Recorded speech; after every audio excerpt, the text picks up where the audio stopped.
नमस्कार, मैं हूं दिव्या और आप देख रहे हैं आंखें न्यूज 24। आइए सबसे पहले नजर डालते हैं आज के मुख्य समाचारों पर।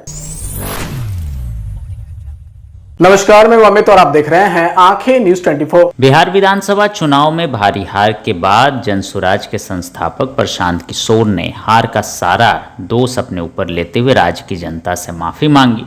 अपनी पार्टी की बिहार चुनाव में भारी हार के लिए सारी जिम्मेदारी लेते हुए जनसुराज पार्टी के प्रमुख ने कहा कि वह सरकार बदलने में नाकाम रहे। उन्होंने एक दिन का मौन व्रत भी लिया। उन्होंने कहा कि हमने अपनी तरफ से बहुत सकारात्मक प्रयास किया, हम इस सरकार को बदलने में नाकाम रहे। हमने अपनी तरफ से बहुत कोशिश की, लेकिन लगता है कि हम कहीं ना कहीं चूक गए। मैं सारा दोष अपने ऊपर लेता हूं क्योंकि मैं लोगों को समझा नहीं पाया। हम आत्ममंथन करेंगे, मुझे खेद है। और उन्होंने क्या कुछ कहा है, सुनिए इस वीडियो में। लोगों को जाकर घर घर हाथ जोड़ा है, कभी वोट नहीं मांगा। लोगों को यही कहा कि अपने बच्चों के लिए वोट दो, अच्छे लोगों को जिताओ। लोगों ने अपने हिसाब से अच्छे लोगों को जिताया है। जिन मुद्दों पर जिताया है उसका मैं स्वागत करता हूँ कि स्वरोजगार ही सबसे ज्यादा जरूरी है। उसका वादा एनडीए की सरकार ने किया है, नीतीश कुमार ने किया है और 10-10 हजार रुपया बानगी के तौर पर, एडवांस के तौर पर उन महिलाओं को दिया है। तो अब अगले 6 महीना में उन सभी महिलाओं को, उन सभी परिवारों को नीतीश कुमार की सरकार स्वरोजगार का अवसर दे, उनको 2 लाख रुपए की मदद दे, ताकि वो 1.5 करोड़ परिवार के लोग बेरोजगारी से बाहर निकल सके, गरीबी खत्म कर सके और उनके बच्चे गुजरात में, तमिलनाडु में जाकर मजदूरी न करें। और अगर ये नहीं होगा तो हम लोग तो विधानसभा में हैं नहीं।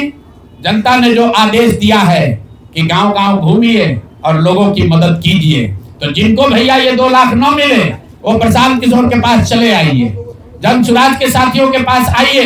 आपकी आवाज बनकर, आपके साथ खड़े होकर ब्लॉक, पंचायत, डिस्ट्रिक्ट के ऑफिसेज में, सरकारी दफ्तरों में हम लोग चलेंगे। जरूरत पड़ेगा नीतीश कुमार के पास चलेंगे, क्योंकि उन्होंने कहा है कि 10,000 रुपया बयाना ले लीजिए, जब मैं जीत कर आऊंगा आपको 2-2 लाख रुपए दूंगा, ताकि सब लोग अपने पैर पर खड़े हो जाएंगे। तो जनसुराज के लोग अब ब्लॉक में, और जिन लोगों ने, आपने सुना होगा सहारा में लोगों को कहा गया पैसा डबल हो जाएगा। सहारा के जिन लोगों ने एजेंट बनकर, समाज के कई लोगों ने सहारा में पैसा जमा कराया, सहारा वाले भाग गए तो लोग एजेंट को खोज रहे हैं। तो जो सरकारी अफसर नेतागिरी कर जिन लोगों ने किया है, सरकार की ओर से आश्वासन दिया है कि हम लोग आपको रोजगार देंगे, 2 लाख रुपया देंगे, जो जिन जीविका की दीदियों ने एक महिला को जाकर समझाया है, बूथ पर बैठकर वोट दिलवाया है, सिंबल सिखाया है, क्रमांक संख्या बताया है, वो जीविका की दीदियों की जिम्मेवारी है कि जिनको आपने ये काम कराया है, जिनके बच्चों का भविष्य आपने 10,000 रुपया में आपने सौदा कराया है, उनको पैसा मिले। और अगर वो 2 लाख रुपया नहीं मिलेगा तो 6 महीने का समय है। 6 महीने के बाद हर वो व्यक्ति जिसको पैसा नहीं मिले उसके लिए जनसुराज का, प्रशांत किशोर का दरवाजा खुला हुआ है। आप आइए, हम लोग आपकी आवाज बनेंगे, आपके साथ खड़े होंगे।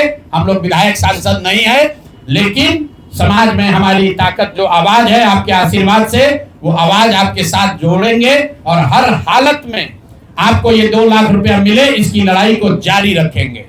दूसरी बात जो कह के मैं खत्म करूंगा, चुनाव से पहले सरकार के भ्रष्टाचार को लेकर, भ्रष्टाचारी मंत्रियों को लेकर इसी जगह पर हम लोगों ने कई प्रेस कॉन्फ्रेंस किए हैं। नीतीश कुमार को कभी व्यक्तिगत तौर पर बेईमान नहीं बताया गया है, भ्रष्ट नहीं बताया गया है, लेकिन हम लोगों का ये मानना था कि नीतीश जी का स्वास्थ्य अच्छा नहीं है, अगल बगल के लोग लूट रहे हैं, चला रहे हैं। अभी परिणाम आए हैं, नीतीश जी को देखकर लग रहा है कि नीतीश जी बिल्कुल स्वस्थ दिख रहे हैं। तो अब मेरी उनसे अपेक्षा है कि 2 दिन के बाद अभी मंत्रिमंडल बनने वाला है। कल प्रधानमंत्री जी ने भी कहा है कि बहुत बड़ी जिम्मेवारी है, हम लोग इलेक्शन मोड में नहीं, इमोशनल मोड में हैं। तो उसी इमोशनल मोड में मेरी आपसे अपेक्षा है कि भारतीय जनता पार्टी की लीडरशिप और नीतीश कुमार एक ऐसा स्वच्छ मंत्रिमंडल बनाएं जिसमें कोई दागी मंत्री न हो, कोई भ्रष्टाचारी न हो। जनता ने आपको सरकार बनाने का मैंडेट दिया है, भ्रष्टाचार करने का, भ्रष्टाचारियों को सरकार में शामिल करने का मैंडेट नहीं दिया है, भ्रष्टाचार करने का मैंडेट नहीं दिया है, लूटने का मैंडेट नहीं दिया है। तो मैंडेट, बिल्कुल मैंडेट का सम्मान है। जनता लोकतंत्र है, जनता मालिक है, जनता ने जिनको सत्ता में बैठाया है वो सत्ता में बैठे, लेकिन सत्ता में बैठकर लूटने का मैंडेट जनता ने नहीं दिया है। तो मेरी अपेक्षा है कि नीतीश जी, माननीय प्रधानमंत्री मोदी जी, अमित शाह जी, जिन्होंने बिहार की जनता को ये बताया है कि हम आपका विकास करेंगे, आपके बच्चे अब गुजरात नहीं जाएंगे मजदूरी करने, तो भाई अब आपकी जिम्मेवारी है ऐसा मंत्रिमंडल बनाइए ताकि बिहार के लोगों का पलायन बंद हो। यहाँ नमस्कार, मैं अमित और आप देख रहे हैं आंखें न्यूज 24। बिहार विधानसभा चुनाव के नतीजे के बाद आरजेडी ने तमाम नेताओं की अपनी एक बड़ी बैठक बुलाई, जिसमें आरजेडी के राष्ट्रीय अध्यक्ष लालू यादव खुद शामिल हुए। पूर्व मुख्यमंत्री राबड़ी देवी, मीशा भारती के अलावा सभी सांसद, एमएलसी, विधायक और हारे हुए उम्मीदवार भी शामिल हुए। वहीं भाई वीरेंद्र ने कहा कि हमने तेजस्वी यादव को विधायक दल का नेता चुनने के लिए प्रस्ताव दिया और सबकी सहमति से उन्हें विधायक दल का नेता चुना गया। वहीं आरजेडी की हार को लेकर कहा कि सबको पता है मौर्य होटल से किस तरह से खेल किया गया। आरजेडी के वरिष्ठ नेता आलोक मेहता ने कहा कि बैठक हुई है और हम लोग किन कारणों से हारे हैं, इसके अलावा अगर कोई लीगल प्रूफ मिलता है तो हम लोग उसे आगे बढ़ाने का काम करेंगे। समीक्षा बैठक में हम लोगों ने विमर्श किया और जो अधिकांश समीक्षक ये बोल रहे हैं कि ऐसा सामान्य ढंग से हो ही नहीं सकता, कहीं ना कहीं कुछ गड़बड़ी है, तो उस गड़बड़ी के बारे में साक्ष्यों को लेकर हम लोग इकट्ठा करेंगे, फिर उस पर यदि कोई लीगल एक्शन होता है उस पर हम बात करेंगे। अभी उस पर विचार विमर्श किया जा रहा है। दूसरी बैठक हुई, हमारे माननीय तेजस्वी प्रसाद यादव जी को नवनिर्वाचित विधायकों ने एक मत से, है ना, एक मत से सदन का नेता चुन दिया और इस तरह से माननीय तेजस्वी प्रसाद यादव जी राष्ट्रीय जनता दल विधायक दल के नेता चुने गए और उसके बाद बैठक की समाप्ति हुई। हार का क्या कारण रहा, कुछ ऐसा आपको लगा? हार का क्या? हार के कारणों में जो दिखाई पड़ रहा है, आंतरिक जो स्थिति थी प्रशासन की, वो ऐसा लग रहा था कि कहीं ना कहीं से गवर्न हो रहा है और कुछ न कुछ मैनिपुलेशन है और इतना सातिराना कदम है कि जिसको पता करना पहले जरूरी है, उसके बाद उस पर कोई वक्तव्य दिया जाएगा। महागठबंधन के अंदर कोऑर्डिनेशन की भी कमी रही, इस पर भी बात हुई। महागठबंधन के अंदर कोऑर्डिनेशन की कोई कमी नहीं रही, कई सीटों पर और कई सीटों पर फ्रेंडली फाइट हुआ, ठीक है, लेकिन उसमें एक मतलब उससे ज़्यादा मैनिपुलेशन प्रभावी हो गया। गठबंधन में जितने आप जो 2% 3% की बात आप सोच सकते हैं, लेकिन बाकी ये जो मैनिपुलेशन है वो ज़्यादा प्रभावी है। अरे चुनाव के बाद समीक्षा बैठक होती है, किन कारणों से कहाँ क्या चूक हुई है, कहाँ प्रशासन के द्वारा, कहाँ चुनाव आयोग के द्वारा धांधली की गई, इसी सब पर समीक्षा होती है। हार की मुख्य वजह क्या मानती है पार्टी और आप? हार के वजह तो अभी समीक्षा हो ही रही है और जब लोकतंत्र में ऐसा चुनाव आयोग हो तो समीक्षा ही समीक्षा होती है। बैठक में जो दिशा निर्देश मिला है वो हम लोग अपने अपने क्षेत्रों में काम करेंगे और आज हम लोगों ने जो नवनिर्वाचित विधायक हैं, विधायक दल का नेता सर्वसम्मति से तेजस्वी यादव को चुन लिया गया। हमने प्रस्ताव रखा और सब लोगों ने समर्थन दिया और विधायक दल का नेता आज हम लोग चुन लिए। हार का मुख्य वजह क्या मानती है? ये हम लोग बात करेंगे। ये ईवीएम में चोरी एनडीए सरकार ने किया है, ये सब लोग जानता है, जग जाहिर है कि पटना मौर्य होटल में बैठकर किन लोगों ने क्या क्या किया है और ईवीएम में वोट को मैनेज किया गया है और इसलिए हार हुई। लेकिन आपके सीट पे मैनेज नहीं हो पाई क्यों? अरे भाई 50,000 से ऊपर से जीतने वाला भाई वीरेंद्र था, वो 20,000 से जीता, 30,000 वोट का चोरी हुआ। नमस्कार, मैं अमित और आप देख रहे हैं आंखें न्यूज 24। जदयू के प्रदेश अध्यक्ष उमेश कुशवाहा ने बीजेपी और नीतीश कुमार के बीच खींचतान वाली खबरों को दरकिनार करते हुए कहा कि देखिए, ये पहले भी होता रहा है, विपक्ष इस तरह का सवाल खड़े करता रहा है, लेकिन कोई खींचतान नहीं है। वहीं कहा कि इतना बड़ा जनादेश मिला है, विपक्ष की दुकान बंद होने की नौबत आ गई है। सरकार ने महिलाओं के लिए कई बड़े फैसले लिए हैं, इसके मुकाबले केवल विपक्ष सवाल ही खड़ा करता रहा है। और उन्होंने क्या कुछ कहा है, सुनिए इस वीडियो में। देखिए, नई सरकार के गठन का रूपरेखा तय की जा रही है। आपस में हमारे एनडीए के शीर्ष नेतृत्व आपस में विचार विमर्श कर रहे हैं। तो कोई खींचातानी नहीं है, सब तथ्यहीन बात है, सब आपस में समन्वय में बहुत अच्छा बेहतर है।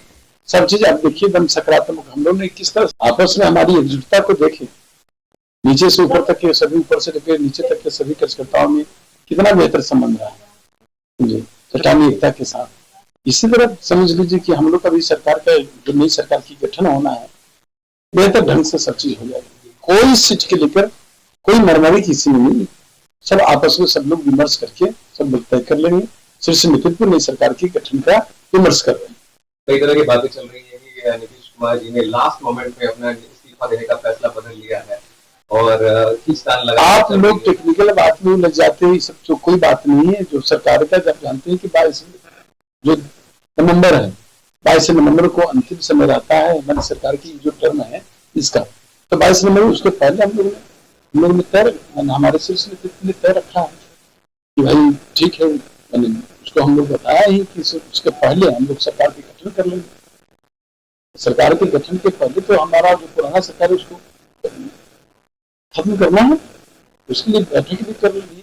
कैबिनेट का होता है, जो पुराना कैबिनेट है, कैबिनेट के साथ बैठक करके राज्यपाल को भी दे दिया गया इसके 19 तारीख को। तो उसको तो न्यूज में आप लोगों ने छापा भी है, दिखाया भी है। इसमें कहाँ कंफ्यूज है? नीतीश कुमार एक बड़े चेहरे हैं, नीतीश कुमार के चेहरे पर ही चुनाव लड़ा गया है। क्या 25 से 30 फिर से नीतीश होंगे? आप लोग कहीं कंफ्यूजन कोई बात की, लेकिन हम लोग के नेता माननीय मुख्यमंत्री नीतीश कुमार जी के नेतृत्व में ही बिहार के हमारे जो एनडीए घटक दल के तमाम पांचों दल के नेता से एक ही संकल्प, एक ही लक्ष्य, एक ही उद्देश्य लेकर हम लोग बीच में गए, जनता के बीच में वोट मांगे हैं। नहीं, विकास के नाम पर, सुशासन के नाम पर हमारा लक्ष्य था 225। पहले हम लक्ष्य के करीब तो पहुंचे ही हैं, लक्ष्य नहीं पहुंचा लेकिन लक्ष्य के करीब तो पहुंच गए।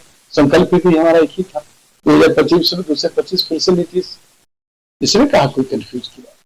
तेजस्वी यादव को फिर से विपक्ष का नेता चुना गया है। तेजस्वी यादव को कई विधायक ये आरोप लगा रहे हैं कि 10,000 रुपया का ये दिन है और ईवीएम में गड़बड़ी की गई है। देखिए, तेजस्वी जी चुनाए हैं विधायक दल के नेता, तो उनको ढेर सारी शुभकामना है। भाई जनता के जो जनता के प्रति संवेदना रखी है, उनके प्रति जो है जो जिसके लिए उनको दायित्व दिया है सब लोगों ने। तो देखिए कि पिछले सत्र में जो विगत जो 5 साल चला सरकार, विपक्ष के नेता थे, विदेश घूम रहे थे, कभी भी जनता के सवालों को लेकर सरकारों को बीच में रखे थे काम नहीं के लिए। तो हमारी सरकार तो प्रतिबद्धता है हमारी सरकार को एक एक जनता को लेकर, हमारी जनता के लिए हमारी सरकार काम कर रही। वो लोग सोचे जिनको विपक्ष को सिर्फ मतलब आता है वोट को, वोट की खेती करते हैं, वो लोग सोचे कि वो लोग जनता के प्रति क्या उनकी प्रतिबद्धता है कि नहीं। वो लोग सोचे क्या उनकी प्रतिबद्धता है, खुद तय करेंगे। हमें तो नहीं लगाता है पिछले 5 साल में उनकी क्या प्रतिबद्धता रही है, तो आप लोग देखा भी है। पिछले 5 साल में कहा विदेश यात्रा की है, सदन छोड़ के, सत्र छोड़ के, महत्वपूर्ण जो सत्र चला सब सत्र छोड़ के बाहर घूमे। तो आप लोग उनकी जो जनता ने जवाबदेही दी, उस जनता की जवाबदेही को कितना, और जो पार्टी ने उनको जवाबदेही दी, तो उनकी तो अंदरूनी मामला है, पार्टी का मामला है उनका, वो पार्टी पर। और रही बात हमारे जो जीत पर, चाहे जो सवाल उठा रहे हैं, तो बता दीजिए ना, मतदाता सूची पुनरीक्षण कार्य जब चल रहा था तो इसी तरह वो सवाल उठा रहे थे वोट चोरी का। तो वोट चोरी होने का जब अंतिम प्रकाशन हुआ, कितना उन्होंने प्रकाशन हुआ तो कितना, कोई एक प्रमाण उन्होंने साबित किया, कोई प्रमाण आप लोग को उपलब्ध कराया? तो कोई प्रमाण ही नहीं। उनको मालूम है, जनता को भी मालूम है, जनता को मालूम है कि कौन नेता खोखला है, कौन नेता काम की बात करता है। समझे, काम का तो कोई विकल्प है नहीं, काम होता है। हम लोग भी काम के लिए गए हैं जनता के बीच में। हमारे नेता के जो 20 वर्षों के काम है, जो उपलब्धि है, उसको लेकर हम लोग गए हैं, और उसी के आधार पर सुशासन के नाम पर, विकास के नाम पर हम लोगों ने वोट मांगा है। और हमारे नेता के चेहरा पर, और जो दोनों नेता, जो माननीय प्रधानमंत्री नरेंद्र मोदी जी, माननीय मुख्यमंत्री नीतीश कुमार जी की कृष्णभाई जोड़ी को लोगों ने पसंद भी किया, तब तो इतना बड़ा जनादेश लोगों ने दिया। अब ये कोई मामूली बात है? 20 वर्ष सत्ता में रहने के बाद जन समर्थन इतना मिलना कोई मामूली बात है? जी, नेता के विजन है। हाँ बताइए। देखिए, इस पर जो है मैं आपको क्या मन किया, हमारे दल में, हमारे एनडीए घटक दल में कहीं कोई मामला नहीं, जो भी होगा बहुत बेहतर ढंग से सब आपको मीडिया के साथी को ब्रीफ कर दिया जाएगा, कुछ भी चीज है तो समझे। और उस पर आप लोग जो प्रयास लगा रहे कुछ भी, तब क्या आप टिप्पणी करें आपकी बातों पर? देखिए ना, आपको मालूम हो जाएगा सब मैंने तो कहा ना कि औपचारिक तरफ से घोषणा होगी ना, हम आपको ब्रीफ करेंगे। समाचारों में वक्त हो चला एक छोटे से अंतराल का। पटना में कई वर्षों से शिक्षा में अहम योगदान दे रहा है Gyansthali high school Alamganj Patna city, जहां 10वीं और 12वीं की बोर्ड परीक्षाओं में 100% अंक प्राप्त कर रहे हैं बच्चे। एक ऐसा स्कूल जहां न केवल होती है पढ़ाई बल्कि साथ ही साथ होती है कल्चरल एक्टिविटी, स्पोर्ट्स एक्टिविटी से जुड़े गेम्स, मैथ ओलंपियाड से लेकर साइंस ओलंपियाड, जहां बच्चों के लिए स्कूल कैंपस अत्याधुनिक सुविधाओं से लैस, छोटे बच्चों के लिए वाहन और ट्रांसपोर्ट की विशेष सुविधा। तो देर किस बात की, आज ही कराएं अपना नामांकन Gyansthali high school Alamganj Patna city में, जहां नामांकन की प्रक्रिया जारी है। संपर्क करें पुलिस चौकी Alamganj main road near Alamganj थाना पटना बिहार 800007। ब्रेक के बाद आपका फिर से स्वागत है।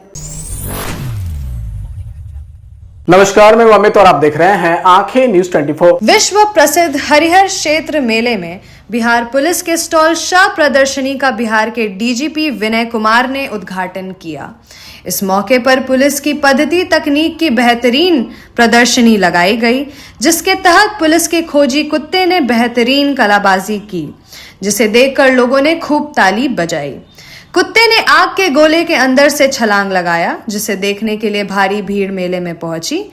इस मौके पर मीडिया से बात करते हुए बिहार पुलिस महानिदेशक विनय कुमार ने बताया कि पुलिस की पद्धति और तकनीक को इस स्टॉल के माध्यम से प्रदर्शित किया गया है, ताकि लोगों को यह जानकारी हो सके कि बिहार पुलिस कैसे काम करती है। उन्होंने बताया कि इस प्रदर्शनी का उद्देश्य लोगों को बताना है कि पुलिस की क्षमता क्या है और पुलिस कैसे काम करती है, जिससे लोगों में विश्वास पैदा हो कि किस तरीके और नए नए तकनीक के जरिए पुलिस काम कर रही है। वही अपराध नियंत्रण को लेकर डीजीपी ने बताया कि पुलिस के पास कोई एक नई व्यवस्था नहीं है, बल्कि बहुत सारी व्यवस्थाएं हैं। आपने देखा कि पुलिस की जो पद्धतियां हैं, जो तकनीक है, जो नए नए नवाचार हैं, उन सबों को यहाँ प्रदर्शित किया जाता है, ताकि पुलिस की क्षमता के बारे में जनता को भी जानकारी हो और जनता में विश्वास पैदा हो कि हमारी पुलिस सशक्त है और सक्षम है किसी प्रकार की चुनौती का सामना करने के लिए। तो यह एक जन सहयोग, जन विश्वास के दृष्टिकोण से हर साल किया जाता है। और इस बार भी आपने देखा कि काफ़ी सारी जो पुलिस की कार्य प्रणाली है उससे संबंधित उपकरण, पद्धतियाँ, नवाचार, इनोवेशन सबको यहाँ पे प्रदर्शित किया गया। एक कोई व्यवस्था नहीं है, बहुत सारी व्यवस्थाएं हैं अपराध नियंत्रण के लिए जो की जाती है। आप यहाँ पे देख रहे हैं कि ये सभी अपराध नियंत्रण के उद्देश्य से ही इन सभी सारी गतिविधियाँ की जा रही है। तो एक नहीं बल्कि अनेकानेक प्रयोग, नवाचार किए जा रहे हैं, नए नए तकनीक का उपयोग किया जा रहा है। साइबर क्राइम अभी एक नया चुनौती है, उस साइबर क्राइम से कैसे लड़ना है उसके लिए भी नई से नई तकनीकी और हम लोग। नमस्कार, मैं अमित और आप देख रहे हैं आंखें न्यूज 24। भाजपा विधायक जीवेश मिश्रा का बयान, एनडीए को जन समर्थन मिला है। प्रधानमंत्री और मुख्यमंत्री के ऊपर जनता ने विश्वास दिखाया है। 20 तारीख को गांधी मैदान में मुख्यमंत्री पद की शपथ ग्रहण समारोह होगा। कई राज्यों के मुख्यमंत्री और प्रधानमंत्री शपथ ग्रहण समारोह में पहुंचेंगे। एयरपोर्ट पर एक समीक्षात्मक बैठक हुई है, जिसमें तमाम चीजों का जायजा लिया गया। बहुमत एनडीए सरकार को आदरणीय प्रधानमंत्री नरेंद्र भाई मोदी और नीतीश कुमार की जोड़ी पर जिस प्रकार का मुहर लगाया है, एनडीए को विशाल बहुमत देने का काम किया है, उसका 20 तारीख को यहाँ शपथ ग्रहण समारोह होने वाला है। कई राज्यों के हमारे एनडीए के नेता, माननीय मुख्यमंत्रीगण यहाँ पधारेंगे। उसको लेकर के एक समीक्षा आज यहाँ की गई है और हम समझते हैं कि यह कार्यक्रम अपने आप में भव्य हो। प्रधानमंत्री सर कार्यक्रम सर कब कितने बजे निर्धारित कर? ये अभी सारा शेड्यूल आने पर आपको जानकारी दी जाएगी। बहुमत एनडीए सरकार को आदरणीय प्रधानमंत्री नरेंद्र भाई मोदी और नीतीश कुमार की जोड़ी पर जिस प्रकार का मुहर लगाया है, एनडीए को विशाल बहुमत देने का काम किया है, उसका 20 तारीख को यहाँ शपथ ग्रहण समारोह होने वाला है। कई राज्यों के हमारे एनडीए के नेता माननीय मुख्यमंत्रीगण यहाँ पधारेंगे। उसको लेकर के एक समीक्षा आज यहाँ की गई है और हम समझते हैं कि यह कार्यक्रम अपने आप में भव्य हो। अगर आपने अभी तक हमारे चैनल को सब्सक्राइब नहीं किया है तो हमारे चैनल को जल्द से जल्द सब्सक्राइब करें, लाइक करें और शेयर करें। देश और दुनिया की तमाम खबरों को देखने के लिए लगातार देखते रहें आंखें न्यूज़ 24।